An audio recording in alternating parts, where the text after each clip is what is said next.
I thought, because I have a new book coming out tomorrow, Her Midnight Engagement, I thought I would come on and read you a chapter, a whole chapter. It's not the first chapter, but it is a chapter.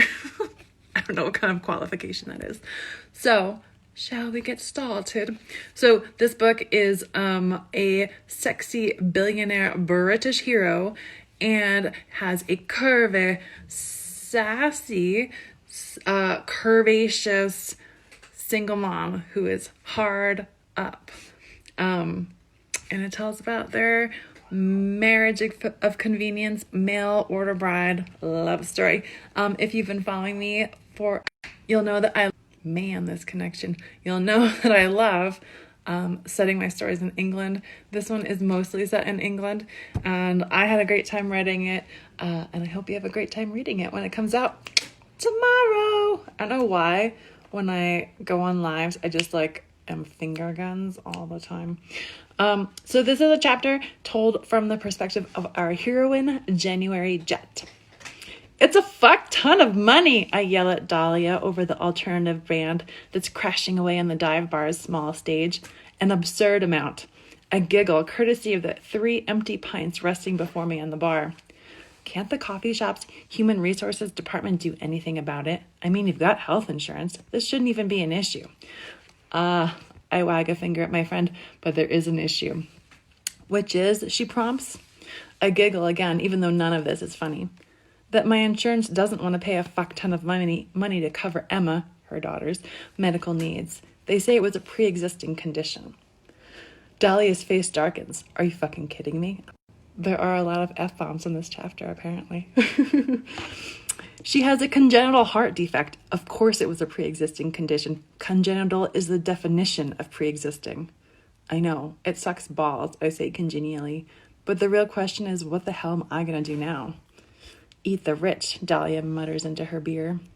You know, I'd consider it if there was any chance that my performing a cannibalistic act would pay off M's bills. Of course you would, Dahlia says, leaning into me in a comforting manner. Remember, you're a badass mama who does whatever it takes to keep your daughter safe and healthy. I frown thoughtfully into my beer, not sure that cannibalism can be defined as safe. Dahl snorts. Not in Child Protective Services view, at least. I must be sobering up because a pang of fear shoots through me. What am I going to do? I ask my friend, truly wanting her opinion. There's no way I can pay off these bills in less than a decade, and their due date is much, much sooner. Dahlia mutters something about letting insurance companies eat cake, but I'm only half listening, because I'm fucked in a major way. Emma's bills are so astronomical, and there are sure to be more coming. The job at the coffee shop that used to feel so perfect now is anything but.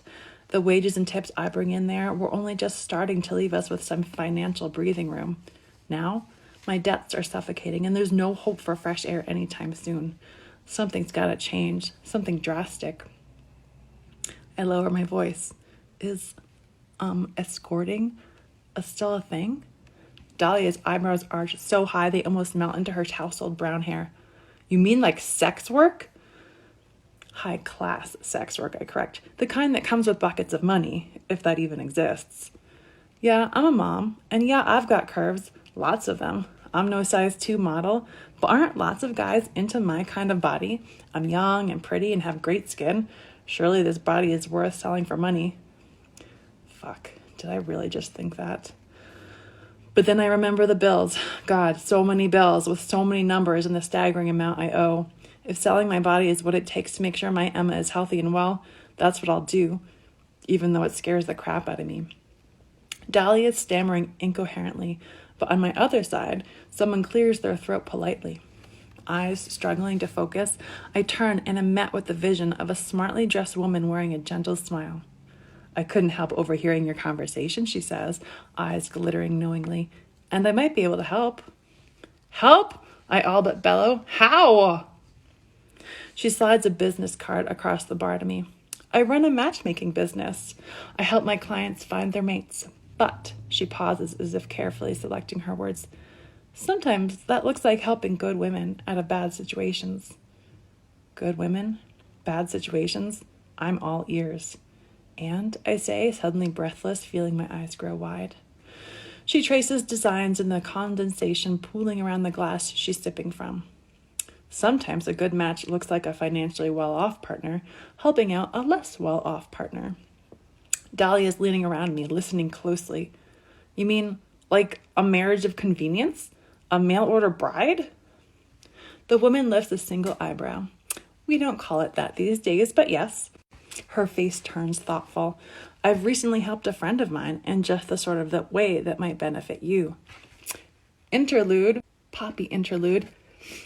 If you've read my Wayward Brits series, this is a callback to that. So this isn't officially part of the Wayward Brits series, but there are certainly some crossover characters, and this is one of them.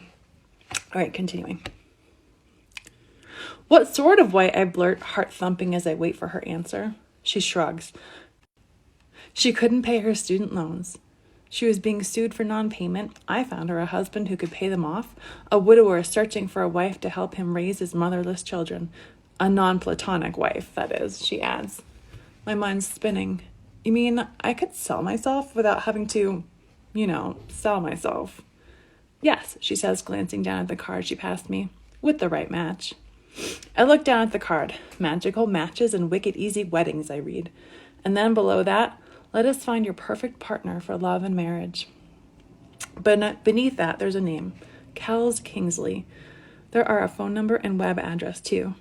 Thanks, I say, offering the woman a small smile that she returns with real warmth. I'll keep this in mind. She reaches over and squeezes my forearm. If you think I can help, whatever the specifics of your situation are, I'm here for you. Don't hesitate to call. With that, she swallows the rest of her drink. Leaving a stack of cash on the bar, she sachets off, leaving the scent of sweet cedar. I turn back to Dahlia. Do you think she's for real? I ask, fingering the business card. She shrugs. No clue. Then she waves the card, smirking mischievously. But it won't hurt to do a little research, right? Dahlia pulls up her phone's browser, tapping in the web address on the card and waiting for me to give the go-ahead to search it.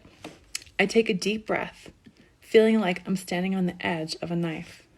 Right, I say, at last, nodding. Do it. Dahlia hits enter. The website for magical matches and wicked easy weddings comes up. And suddenly, for the first time since I woke up to find Emma turning blue, I feel something like real hope blossoming in that tired cavern in my chest where all my wishes and dreams used to live. That is the end of the chapter. Thanks for hanging out with me.